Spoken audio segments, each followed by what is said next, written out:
esse fluido hidráulico vai ser armazenado no reservatório, tá? E vai ser, então, vai ser o elemento que vai transmitir a energia para o sistema.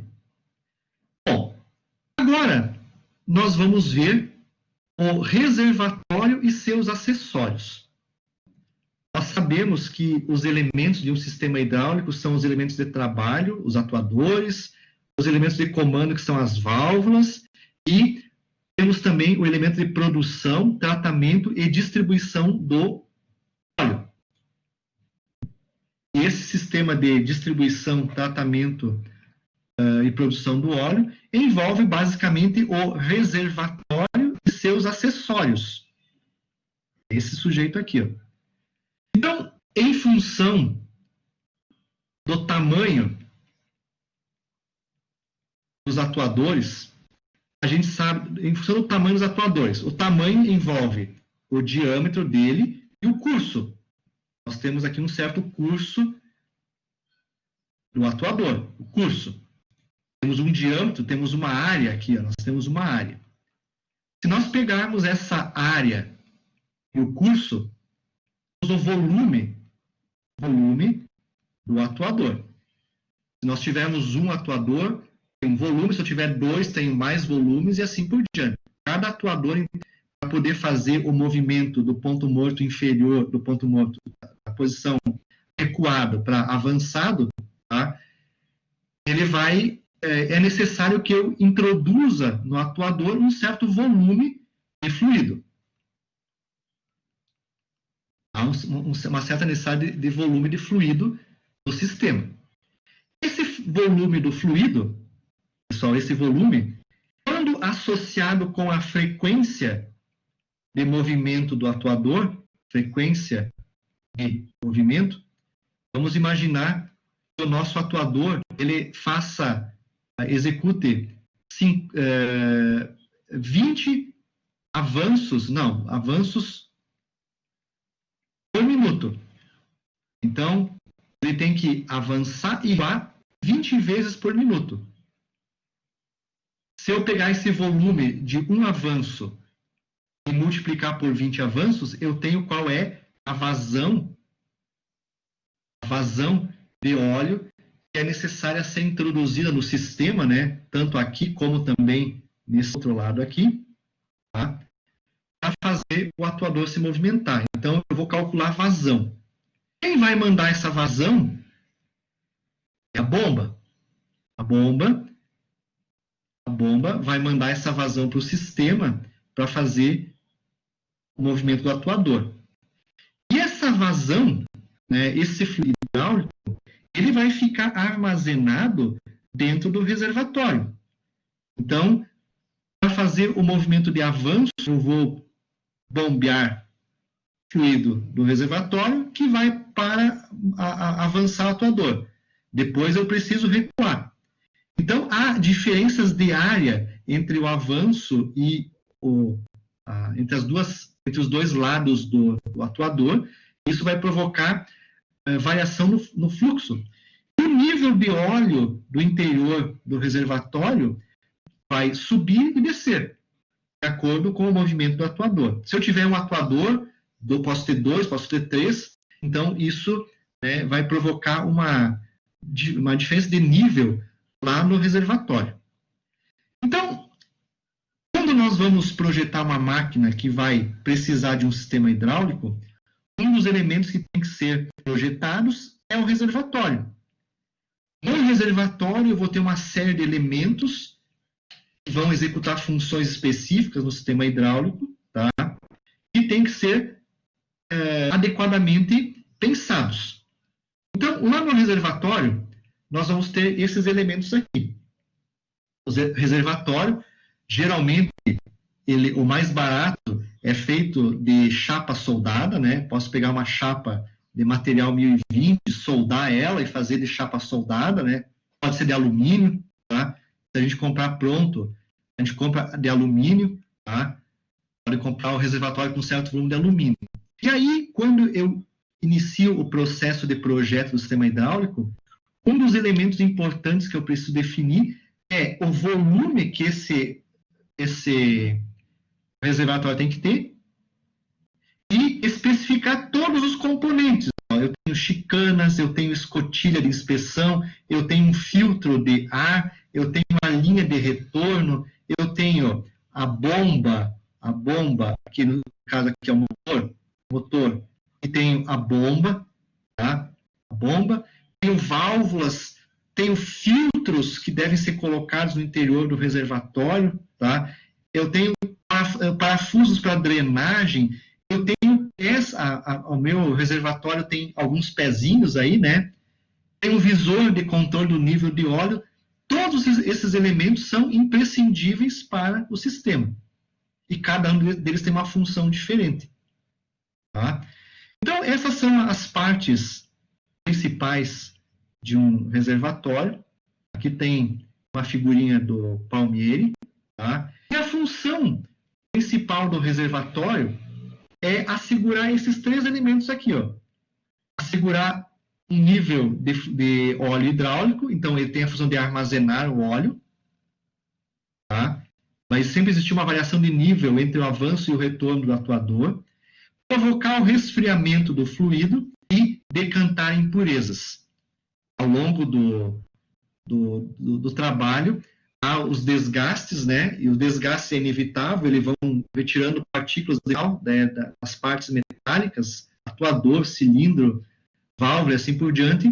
E essas partículas metálicas e impurezas, elas têm que ser depositadas em algum lugar, elas têm que passar pelo filtro e algumas têm que ser depositadas em algum lugar. O local, essas impurezas se depositarem é o reservatório. Tá? Então, por isso, ele tem uma série de elementos. Tá? Então, o óleo que é aquecido no trabalho, ele sofre um aumento de temperatura e essa temperatura tem que diminuir lá no reservatório. Então, o reservatório age como um elemento também para trocar o calor para o meio ambiente. Tá? Essas, então, são as três funções do reservatório. E por isso, então, para garantir essas três funções, ele tem uma série de elementos. Quais são esses? Tá? Em primeiro lugar, filtros. Então, o reservatório tem que ter a tubulação de sucção que vai para a bomba. Aqui vai para a bomba. Nós temos que ter um filtro, que é o filtro de sucção. Esse filtro de sucção, geralmente, ele é dimensionado para 1,5 vezes o diâmetro de sucção da bomba. Então, o diâmetro de sucção da bomba, ele é projetado a partir de uma velocidade recomendada, certo? Então, a gente vai... a altura H. A altura H tem que ser 1,5 vezes o diâmetro de sucção da bomba, essa altura H aqui, ó, nível. Tá? E a altura em relação ao fundo deve ser de 1,5 vezes o diâmetro de sucção. Então, se nós calcularmos aqui o diâmetro de sucção aí, né, nós vamos colocar essa altura H1 como sendo 1,5 vezes o diâmetro de sucção, e o H, né, no mínimo, ao contrário, o H1 50 milímetros do fundo, tá? E a altura H, então, 1,5 vezes o diâmetro de sucção. Então, vai ser colocado um filtro. Qual que é o tamanho do filtro? Nós já vamos chegar em qual é a quanto ele tem que ser dimensionado esse filtro aqui. Tem um filtro de sucção. Por que colocar esse filtro de sucção numa certa altura H? Durante o funcionamento, nós não queremos que o nível de fluido no interior do reservatório chegue a um nível muito baixo como esse aqui. Ó. Se isso acontecer, a bomba vai succionar ar e esse ar vai provocar pseudocavitação na bomba. Tá? Então, não queremos que isso aconteça. E também não queremos que o nível de óleo H seja pequeno, seja baixo, para não evitar a formação de vórtices. O vórtice, na realidade, ele acaba gerando uma conexão e acaba gerando uma ligação, né, de ar com a bomba. Então, se formar um vórtice, ar vai ser succionado pelo vórtice para o interior da bomba e também lá na bomba vai causar a pseudocavitação. Pseudocavitação. Então, são dois itens que a cavitação é um problema e essa pseudocavitação depende dessas alturas do filtro e do nível do fluido hidráulico no interior do reservatório. Tá? Então, o nível não pode ser baixo, tá? Para não permitir a entrada de ar na bomba e pseudocavitá-la. Então, há algumas recomendações que os fabricantes recomendam na hora de nós fazermos o projeto. Então, já temos aí a altura H1, a altura H, onde deve ser colocado o filtro de sucção. No reservatório, então, vai o filtro de sucção. Esse filtro, os filtros de maneira geral, né, são filtros mecânicos, e o mais utilizado, né, é o filtro com malhas de aço e papel. Então, é uma filtragem mecânica, onde existe uma malha de aço e papel, pode ser uma filtragem única, ou uma filtragem em vários níveis de granulometria. Tá? E essa filtragem, então, geralmente é importante. A filtragem, então, ela procura eliminar todos os contaminantes, né, ou melhor, a grande parte dos contaminantes que podem afetar o sistema. Esses contaminantes podem ser de malhas de aço, de metal que se formam durante o sistema, podem ser impurezas, né, que vão até as válvulas de controle, vão danificar essas válvulas e assim por diante. Tá? Ok? Então, geralmente é utilizado, né, filtragem em série. Talvez os filtros mais utilizados sejam filtros em série, mas também, no entanto, há a filtragem única. A distância entre os poros, e nós temos os poros, ela nos dá mesh, uma malha, tá? E essa malha tem uma certa granulometria. E aí, o filtro de sucção, retorno ou o filtro de pressão, cada um deles tem uma granulometria em micrômetros mais adequado. Vai ter uma malha de papel, a malha de aço, a malha dos poros tem uma certa granulometria e cada tipo de filtro tem a sua granulometria mais adequada. Tá? No princípio do entupimento, se o filtro for de sucção, a bomba succionará uma quantidade de fluido menor do que aquela requerida e terá a sua vida abreviada em função da cação. Então, o que acontece com isso aqui? Ó, né? A gente tem que ter o cuidado do filtro, principalmente no filtro de sucção, para colocar um bypass nele. Se ele entupir, ocorrer o entupimento do filtro de sucção, se ele entupir, ele impede o fluxo de óleo para a bomba e a bomba vai provocar, né, uma pressão negativa no interior da tubulação de recalque. E isso vai provocar a cavitação da bomba, vai danificar a bomba. Então, no princípio do entupimento, é melhor mandar o óleo não filtrado para a bomba do que deixar entupir o óleo. O efeito negativo do óleo não filtrado é menor do que o entupimento do filtro. Então, no caso, os filtros vão ter bypass, né? Que no caso do entupimento, o óleo acaba passando pelo bypass e não é filtrado, mas assim mesmo ele vai para a bomba, para evitar, então, que ela sofra de cavitação. Aqui, então, algumas ideias também do reservatório. O reservatório possui chicanas horizontal. Essa aqui, ó, é uma chapa soldada horizontalmente no reservatório, no interior do reservatório, que, né, afasta, né, superfície do óleo no filtro. Então, se houver a formação de algum vórtice, esse vórtice não chega até o filtro. E, como consequência, não há a entrada de ar para a bomba. Então, geralmente, chicanas horizontais são colocadas no sistema hidráulico para impedir que o vórtice chegue até o filtro. Há também chicanas verticais. Chicanas verticais são chicanas soldadas verticalmente no interior do reservatório, que tem a função de aumentar a trajetória do óleo até o duto de sucção. Então, por exemplo, aqui existe o duto de retorno, onde o óleo que lubrificou o sistema hidráulico, que transmitiu energia, ele volta para o reservatório. Temperatura alta, ele entra por aqui. E a chicana, então, aqui nesse desenho, tem uma chicana só vertical, que separa o reservatório em duas partes. Assim, aqui está o tubo de admissão, de sucção. Esse que vai para a bomba. Aqui nós vamos para a bomba. Tá?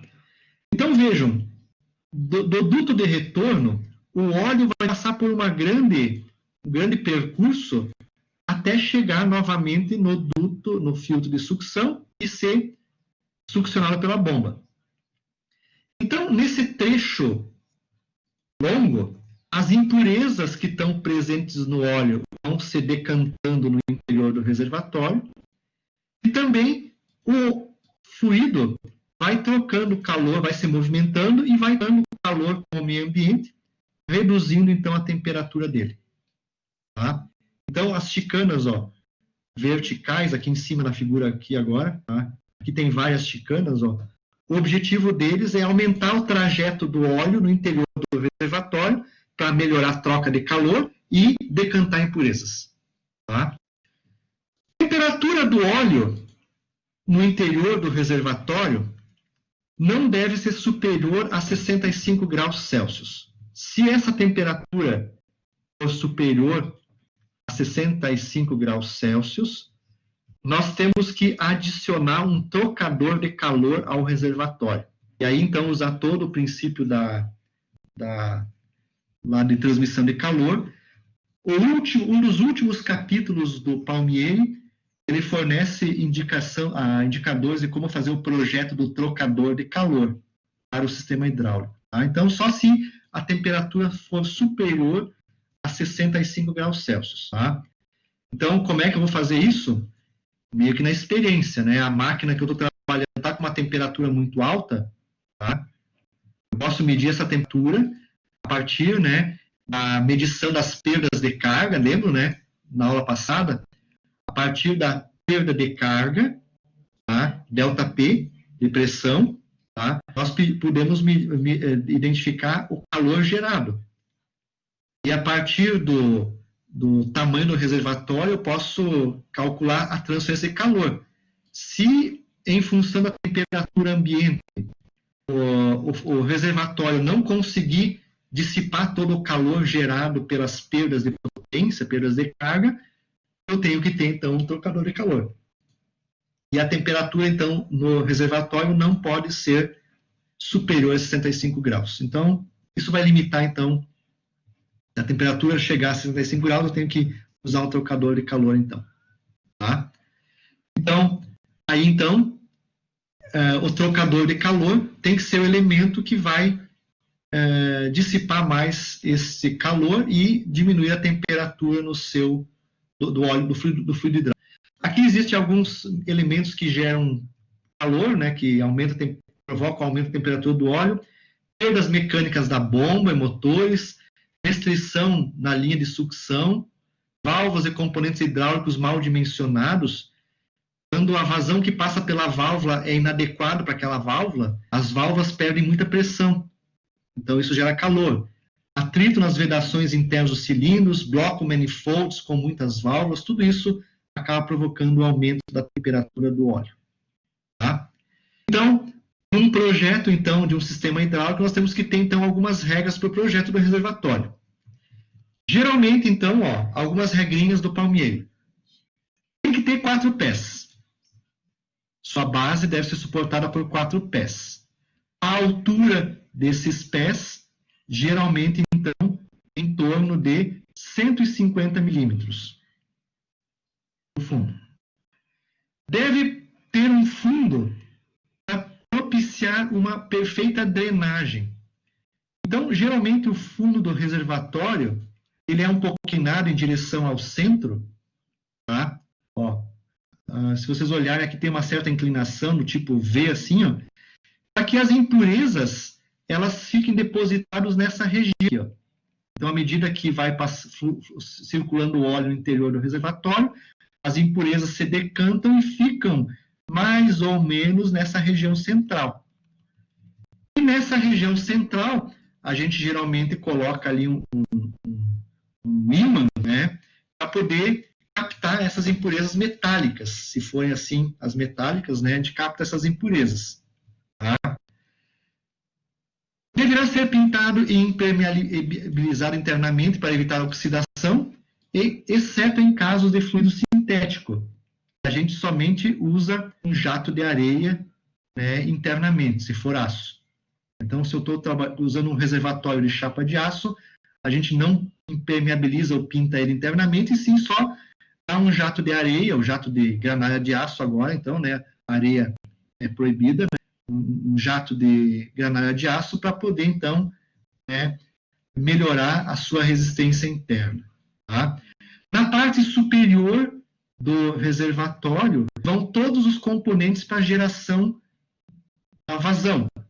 Então, eu vou ter o motor elétrico, vou ter a bomba e vou ter as principais válvulas de regulagem de pressão, né, de regulagem de pressão do sistema, de vazão e assim por diante. Algumas tubulações vão ser colocadas na parte superior.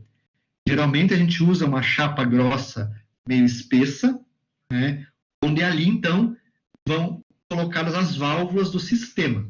E a sua tubulação, então, né, liga um elemento ao outro. Tá? O que mais? Temos que usar, então, vamos ter que ter no reservatório bocais de enchimento. Esse bocal de enchimento, ele automaticamente já tem um filtro para evitar que as impurezas do óleo que estão na lata do óleo, lá dentro do fabricante os encaminhou, cheguem no interior do reservatório. Esse filtro, então, que é colocado no bocal de enchimento, ele tem uma granulometria de 200 microns. Ou seja, a malha dele, ele tem uma granulometria, então, aqui, ó, de 200 microns. É como se fosse uma gradezinha de 200 por 200 microns. Tá? Tem que ter um indicador de nível, para verificar o nível de óleo, né, e manutenção. Tem que ter um bujão magnético, então, com um ímã, que é colocado no fundo, né, para captar as limalhas provenientes dos desgastes, né, de materiais, né, metálicos. Então, alguns deles, né, o aço principalmente, né, ele vai ser captado, então, por esse bujão magnético, e aí vai ficar uma bola, né, de limalha de aço aderida, então, ao bujão magnético. De tempos em tempos eu tiro esse bujão, com ele eu tiro junto a limalha, lavo ele e coloco novamente no sistema. Trocas de óleo dos sistemas hidráulicos depende do nível de contaminação. Então, o Palmieri, a gente vai elaborar o projeto do sistema hidráulico, né? Então, nós vamos ter que, juntamente com o projeto do reservatório, dar um manual para o cliente, manual de manutenção e operação. O manual de operação requer certos princípios de manutenção. Aí, então, a troca do óleo do reservatório deve ser feita de acordo com essas especificações aqui, ó. Tá? 1.500 a 2.000 horas, ciclos de trabalho leve sem contaminações, 1.000 a 1.500 com contaminação, 500 a 100 horas, ciclo de trabalho pesado com contaminação. Quando eu tenho grandes volumes de óleo, recorrer à filtragem química. Tá? Mas para não jogar o óleo fora, né? Então eu faço a filtragem química e mantenho o mesmo óleo. Se não, se for um óleo, então, do tipo mineral, devemos, então, observar esses períodos de troca de óleo. Por exemplo, né, se vocês olharem, né, por exemplo, equipamentos hidráulicos que operam dentro de câmaras frias, por exemplo, aqui na BRF, né, nas sistemas nos carros de transporte de produtos que vão para o interior das câmaras frias, eles são sistemas hidráulicos, a maior parte deles. Tá?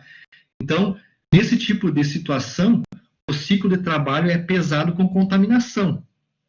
Imagine que a máquina entra dentro da câmara a menos 30 graus, sai para fora. No reservatório existe ar. Então, esse ar se condensa nas paredes do equipamento, depois essa água se mistura com o óleo, isso vai contaminando o sistema. Então, nesse tipo de sistema, é um trabalho com contaminação pesada.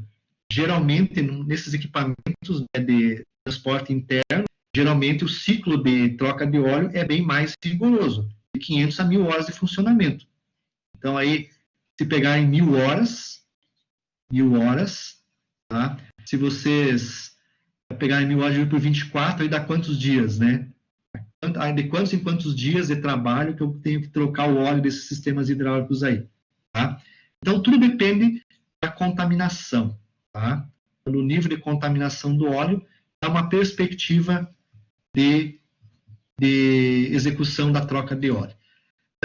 Essas informações estão no Palmieri, tá? Se vocês olharem, talvez se alguém já trabalhou dentro da BRF, vocês vão ver lá que os períodos de troca dos sistemas hidráulicos deles estão exatamente nesses níveis aí, ó. 1.500 a 2.000, 1.000 a 1.500, 500 a 1.000 horas, né? Os sistemas deles. Tá? Quando a gente trabalhou já há um tempo atrás, né? Usamos, né, nos estágios, essas coisas são incorporadas, né? E lá, esses dias eu tive a oportunidade de ver o manual de manutenção do equipamento deles, e eles trabalham exatamente com esses níveis aí de troca de óleo, tá? Frequência de troca de óleo. Como é que eu faço a troca do óleo?